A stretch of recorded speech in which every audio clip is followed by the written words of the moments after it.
समुद्र की सबसे गहरी खाई का रहस्य। हवा में हल्की नमी थी। सूरज डूब रहा था और क्षितिज पर फैलती लालिमा समुद्र की लहरों पर ऐसे बिखर रही थी जैसे किसी ने धीरे से सिंदूरी रंग पानी में घोल दिया हो। भारतीय वैज्ञानिक आरव मल्होत्रा जहाज के किनारे खड़ा इस नज़ारे को देख रहा था। चारों ओर अनंत समुद्र, उतना ही शांत जितना भयानक। वह जानता था कि इसके नीचे एक ऐसी दुनिया है जिसके सामने इंसान अभी भी बच्चा है, अज्ञानी, कमजोर और बेहद छोटा। आरव का दिल आज असामान्य रूप से भारी था। आज वो मिशन शुरू होने जा रहा था जिसे दुनिया का सबसे खतरनाक समुद्री अभियान कहा गया था। इसका नाम था प्रोजेक्ट अबिस। दुनिया की सबसे गहरी खाई मरियाना ट्रेंच के एक नए हिस्से में अजीब रेडियो सिग्नल मिल रहे थे। कोई समझ नहीं पा रहा था कि ये स्वाभाविक हैं या किसी जीव से या किसी ऐसी तकनीक से जो इंसानों से पहले अस्तित्व में थी।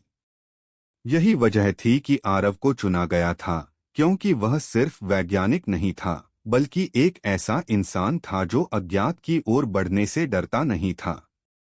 रात घिर चुकी थी।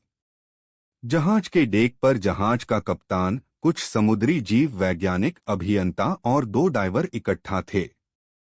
हवा में तनाव था। सभी जानते थे कि वे किसी ऐसी जगह जा रहे हैं जहां गलतियों की कोई जगह नहीं। आरव अपने केबिन में लौटा। वहां उसका सूटकेस आधा खुला रह गया था। एक पुरानी डायरी जो उसकी मां ने दी थी उसी में पड़ी थी। उसकी मां उसे हमेशा याद दिलाती थीं, जो जगह तुम्हें डराए वहीं तुम्हारा असली रास्ता है। उसने डायरी को धीरे से छुआ और बंद कर दिया। कल सब कुछ बदलने वाला था।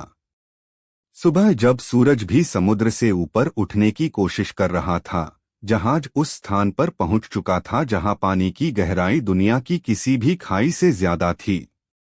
चैलेंजर डीप, धरती का सबसे गहरा बिंदु। लेकिन इस अभियान का लक्ष्य इससे भी आगे था, एक नई खोजी गई खाई जिसे अभी नाम भी नहीं दिया गया था। वैज्ञानिक उसे सिर्फ ट्रेंच एक्स कहते थे। डेक पर हलचल शुरू हो चुकी थी।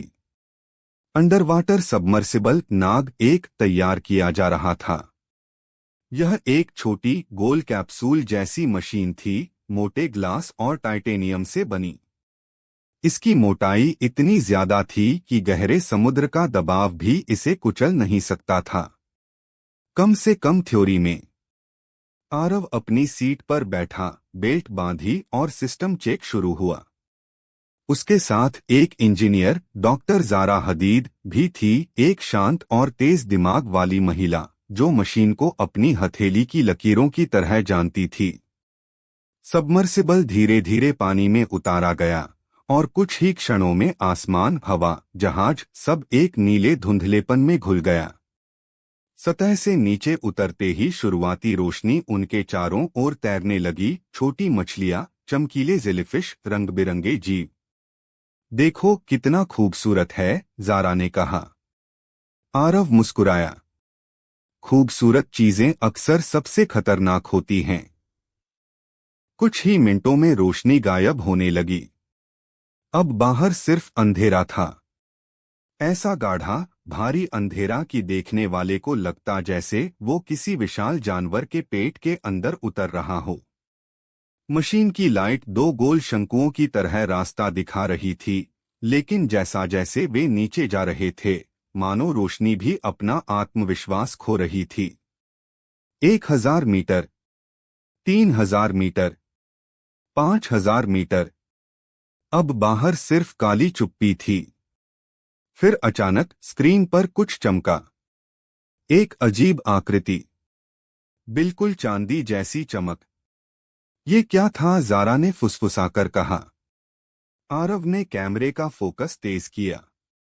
कुछ सेकंड, कुछ और सेकंड, और फिर वह आकृति गायब। शायद कोई गहरा जीव, आरव बोला। लेकिन उसके अंदर एक धड़कन तेज हो गई थी।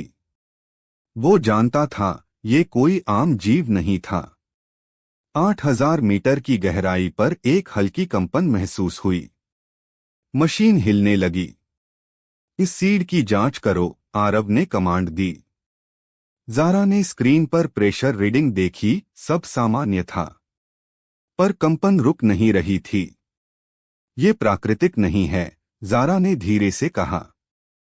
किसी ने हमें छुआ है। आरव का दिल धक से रुक गया।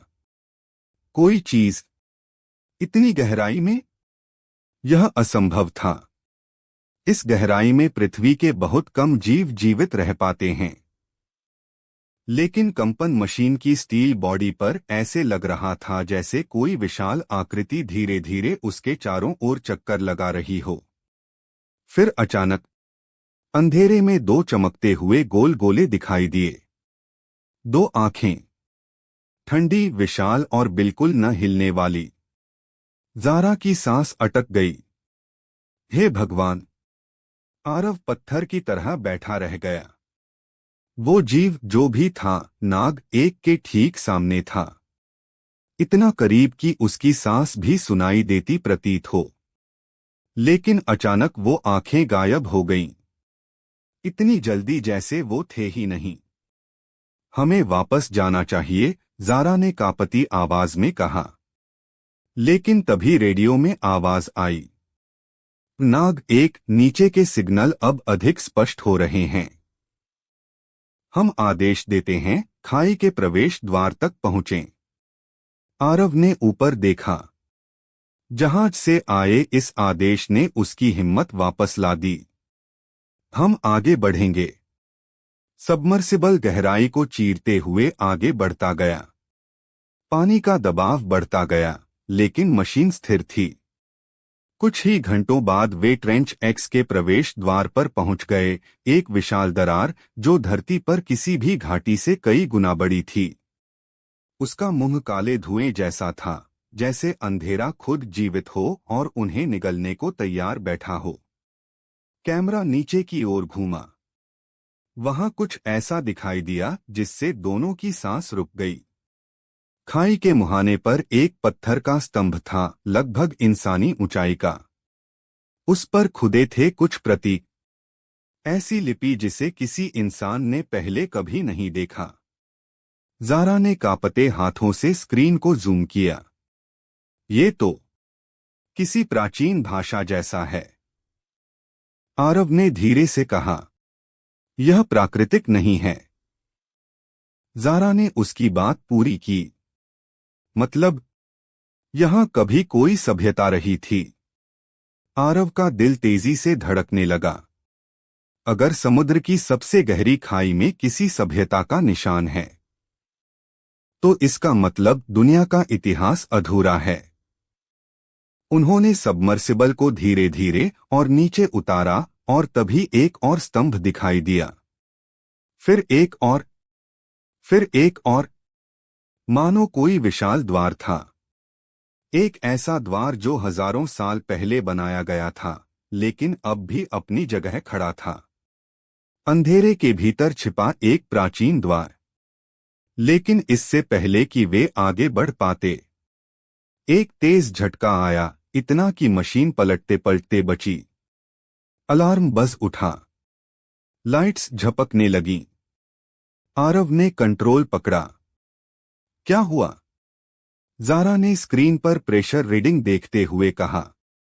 हम पर कुछ भारी चीज टकराई है।